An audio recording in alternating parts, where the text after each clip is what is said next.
Muito bem, nação. Vamos ao pós-jogo do Flamengo aqui no Linha de Passe. Tem também o Fabrício Bruno falando sobre o anúncio e desejando as boas-vindas a Tite. Todas as informações a partir de agora, análises. Se inscreva, acione o sino, deixa o like e vambora pro vídeo. Passe pós-jogo de Corinthians 1, Flamengo 1. Vou começar aqui o boa noite com um destaque inicial de cada um, começando pela ponta direita, Preiler Pires. Boa noite, seu primeiro destaque. Boa noite, Felipe, companheiros, fãs de esportes. Meu destaque é para Corinthians e Flamengo, um empate que, para o Flamengo, por mais que tenha jogado fora de casa, é um gosto amargo pelo que produziu. O Flamengo conseguiu finalizar 20 vezes contra o gol do Corinthians, conseguiu ter uma atuação até mesmo imponente e dominante em algumas frações do jogo. Teve mais posse de bola, foi um time até um pouco mais criativo. E é incrível que, mesmo o Flamengo fazendo tudo errado na temporada, o torcedor ainda enxerga a chance de ser campeão e por isso lamenta esse empate hoje. O Flamengo deixou escapar 3 pontos, até pelo momento do Corinthians, de reorganização com o Mano Menezes, pelo que produziu, era para ter segurado o resultado e tem de lamentar muito esse empate. Renato Rodrigues, boa noite, o seu primeiro destaque. Tudo bem, Filipão? Um abraço para os amigos, para o Fã de Esporte que está acompanhando a gente. O meu destaque é o que era o pensamento antes desse jogo, né? Como o mundo tratava essa partida como uma incógnita para os dois lados. A gente está falando de um Corinthians que o seu treinador tá no seu segundo jogo oficial, né? O primeiro ele não teve no banco, e de um Flamengo que não tem treinador. Então, e a gente está em outubro, para completar. Mostra o que é o puro suco do futebol brasileiro, né? Como a gente está falando das 2 maiores torcidas do Brasil, de clubes de um alcance gigante, mas clubes que, em questão de gestão esportiva nessa temporada, deixam muito a desejar. Um Flamengo que a qualidade faz a diferença, não tem como, acho que até por isso foi melhor dentro de campo hoje, mas isso me chama a atenção, como a gente está em outubro, a gente está falando de 2 times que a gente não sabe como vai jogar, não tem ideia, é o Brasil puro. Vamos agora para a ponta esquerda, Pedro Ivo Almeida, muito boa noite, seu primeiro destaque. Tudo bem, Felipe? Um abraço a você, Breiler, Renato, Mauro, fã de esporte com a gente aqui nesse sábado à noite.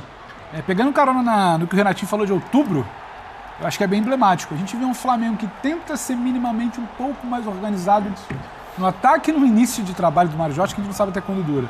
Um Corinthians que tenta se defender um pouquinho melhor ali no início do trabalho do Mano, ainda tem questão de falha individual, aqui também o mérito do Gerson tá jogado, o Corinthians meio passivo ali, até ali eu acho que tentava povoar a área, como fez em outro jogo do Mano, para tentar se defender um pouquinho melhor. Mas é aquilo, iniciar trabalho é pouca evolução para quando você fala em 7 de outubro. Então é um jogo que poderia ir um pouco a mais. O Flamengo poderia jogar um pouco mais. O Corinthians poderia se defender sem as falhas individuais. Fica uma sensação de um jogo que poderia ter algo a mais. E aí eu tô com o Renato, é a bagunça de um 7 de outubro, Flamengo e Corinthians, tudo para ser um grande jogo, mas você não sabe o que essas equipes querem para esse final de temporada ou o que vão conseguir. Porque são trabalhos que você trocou meio temporada, você agora recomeça.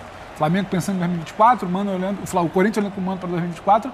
Então tá faltando sempre algo a mais, mas não pode chegar assim em outubro. Então um jogo que poderia ter sido melhor na perspectiva de quando a gente olha para planejamento de ano.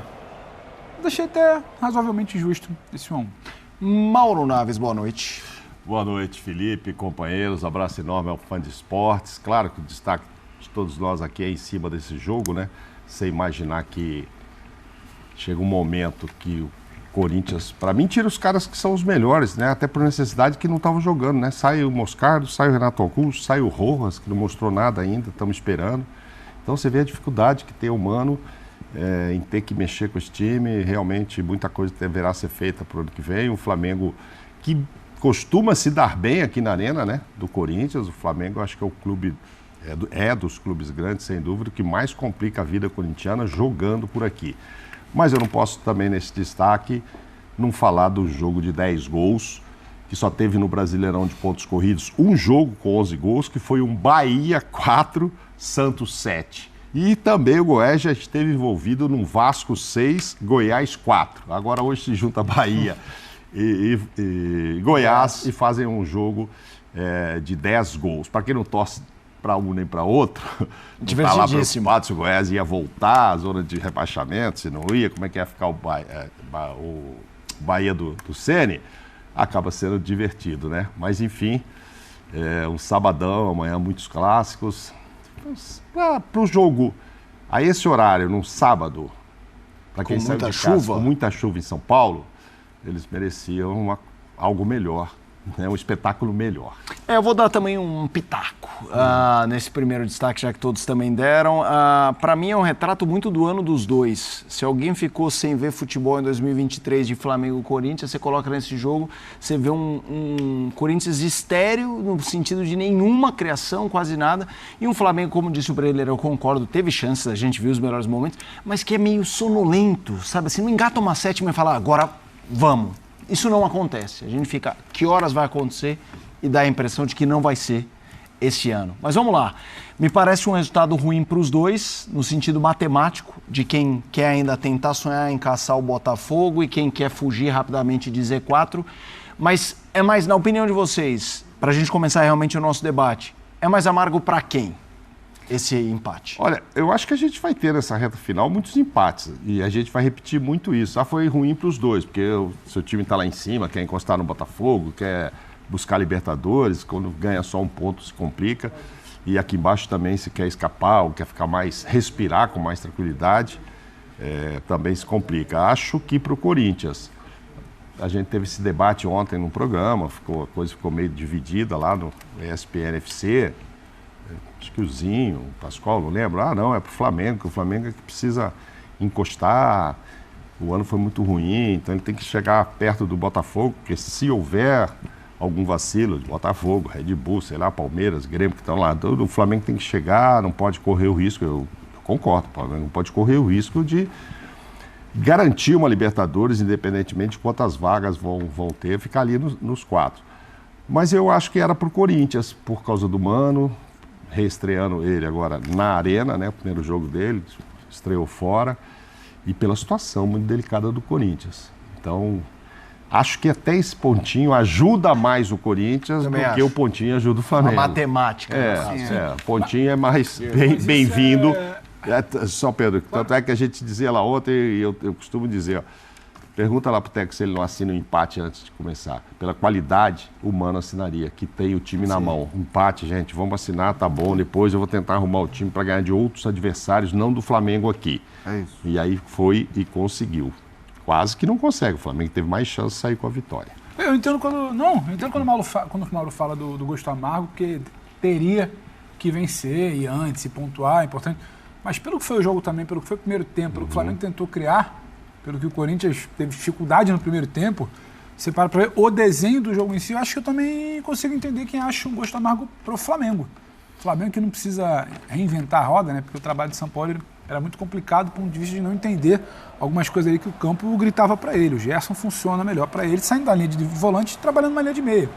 O Flamengo, quando tem 2 meses para trabalhar hoje, quando tinha o Everton, quando tinha o Gerson, vai trabalhar melhor. Ainda que os mecanismos não sejam os mais automatizados, se não seja a coisa mais fluida, mas você já vê que é um time diferente do que era com o Sampaoli. A gente está vendo um chute, uma chegada pela esquerda, o Ayrton também teve outra chegada pela esquerda no primeiro tempo. Bom primeiro tempo do Ayrton Ribeiro, mas ainda acho muito longe o Ayrton Lucas do que já foi um dia na temporada. E também uma questão de confiança, não é nem de chegada, é de confiança. A função do Ayrton Lucas mudou totalmente, né? Porque o Ayrton Lucas... Aquele chute mas só hoje, detalhe, hoje é o Ayrton né? Lucas que dialoga mais com o início do ano. Hoje, assim, com o Mário Jorge. Porque... Mas pra mim me pega a confiança dele. É porque é lateral de corredor, né? O Ayrton com o São Paulo gosta de jogar com lateral construindo, né? Por trás, né? Com 3 jogadores. E o Ayrton, e com o Mário Jorge, o que eu vejo no Flamengo... Primeiro que eu acho os 2 times melhores do que eles estavam com seus treinadores anteriores. Sim. Claro que não acho que nenhum tá voando, não é uma melhora sim. assim gigantesca, mas o Corinthians hoje, o Corinthians marca o espaço, o Corinthians controla melhor o espaço. Eu acho o Corinthians melhor sem bola e o Flamengo melhor com bola. É o que se espera dos dois times. O Flamengo é menos posicional, que a gente fala, né? Com mais, o Mário Jorge, ele segura, até colocar Thiago Maia e Pulgar, é justamente para soltar os 2 laterais. Tanto que o jogo com o Wesley acontecia bastante com o São Paulo. Oi? Algo que se pedia muito. Você fixar os 2 e deixar o segundo meia. São escolhas. Eu acho que dá pra fazer bem feito dos 2 jeitos. Com o São Paulo ele não estava rolando mesmo. Mas é um Flamengo mais solto, né? Eu acho que o Mário Jorge está ali, ele também não vai caçar assunto para ele, né? Ele vai fazer o básico, ele vai trazer. Hoje ele trouxe o Arrascaeta pro banco, o Arrascaeta entrou, o Gabigol tá segurando um pouco também. Eu vejo um Flamengo mais solto. No quesito, quando tem a bola, quando circula, é um time com mais mobilidade, com mais liberdade até para flutuar, para trocar a posição. E o Corinthians, acho que principalmente sem a bola, é um time que protege melhor a sua área, que consegue controlar melhor os espaços. Na verdade, eu vi um jogo que o Flamengo ele foi superior, mas foi um jogo que ele teve oscilações, né, dos dois lados. Os controles foram sendo tomados em alguns momentos. O Corinthians, mesmo depois que toma o gol, não é muito na organização, mas vai ali no ímpeto, vai jogando para trás e consegue um gol muito assim. O Romero entrou bem. Olha que loucura, tá vendo? A gente tá falando da situação. Romero entrou bem, o Renato Augusto pode ser que seja alguma coisa física de novo, né? Porque todo mundo ficou o que aconteceu no intervalo. Enfim, mas no geral, assim, eu acho que do que eram os dois times, eu acho que a gente vê leve melhor. O Corinthians na parte sem bola, no Flamengo, acho que com bola, tô com o Pedro. E aí isso endossa, Renato? Eu também acho. O problema é que não dá para chegar em 7 de outubro e esse trabalho dos dois lados, a gente está começando a ver evoluções de algo que estava gritando. Agora, só a situação do gosto amargo, é que você falou, acho que é por isso, pelo que foi o jogo, o Flamengo fica com uma sensação de que Itaquera já... O Flamengo, é engraçado, o Flamengo consegue jogar bola em Itaquera. Qualidade, campo bom, jogo rápido. Campo, que é algo que o Flamengo tem pouco na temporada. Campo bom. E aí você tem 2 meses, você tem criação. Pelo que foi o jogo do Flamengo, dentro dessas oscilações de comando, aí eu acho que fica um gostinho amargo. Porque a todo momento parece que o rubro-negro está tentando se apegar a algo para salvar o ano. E se esticar, e se as lideranças tropeçarem, você o Flamengo não se apresenta para o campeonato 6 pontos para o Botafogo, a possibilidade de um treinador chegar com data FIFA, no clube já dava um ânimo diferente.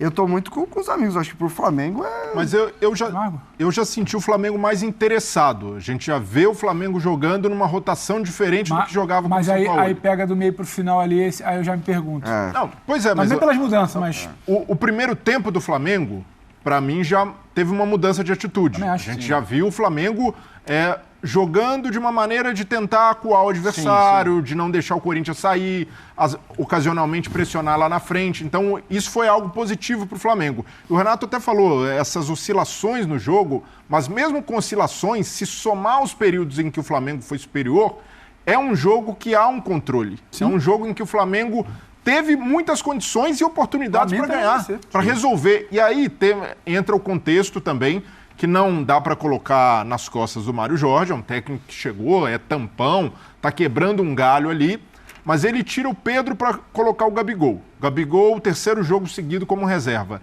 Não deve haver uma obrigação de colocar o Gabriel em campo. O Gabigol não está bem e nem só, além de não estar bem, o Flamengo tem jogado melhor com o Pedro porque não consegue elaborar esse jogo, como o Pedro citou, ainda não é um jogo automatizado.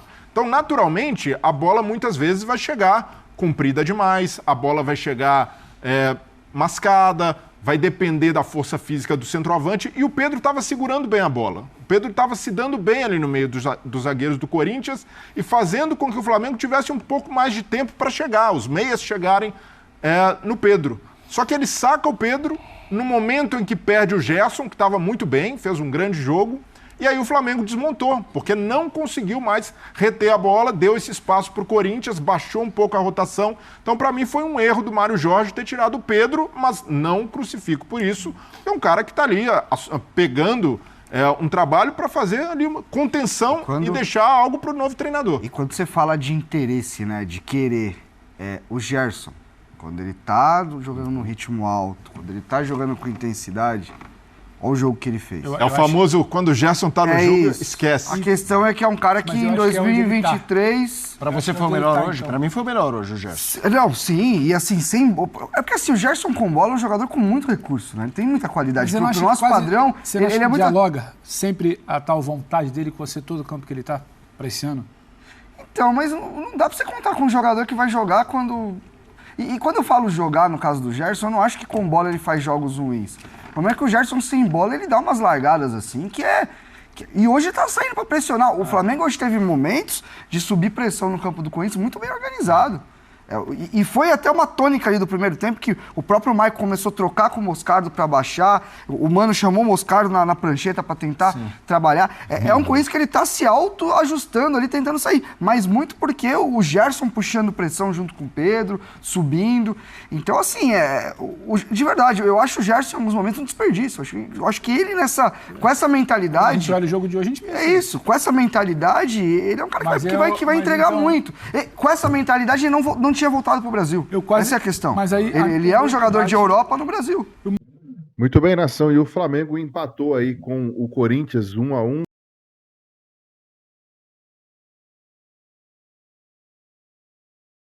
Infantil no fim do jogo, finalzinho da partida, e revolta torcedores do Flamengo. Realmente foi um pênalti bobo que o Léo Pereira cometeu, né?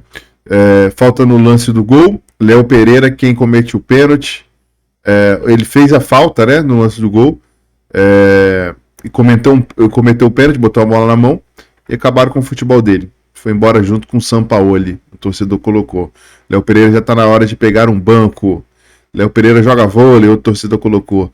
Enfim, Gerson sai com dores no pé e preocupa às vésperas aí de data FIFA. Ele que foi convocado pelo treinador da seleção brasileira, né? Vamos aguardar um pronunciamento aí, uma nota do Flamengo em relação ao Léo Pereira, ao Gerson, né?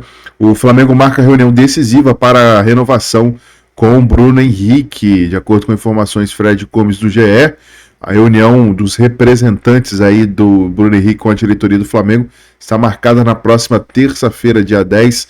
Vale ressaltar que, a princípio, o encontro entre os dirigentes e o staff aconteceria nesse sábado, mas precisou ser cancelada. Marcos Braz define prazo aí para concluir negociação e anúncio de Tite. Tá aqui a informação, né?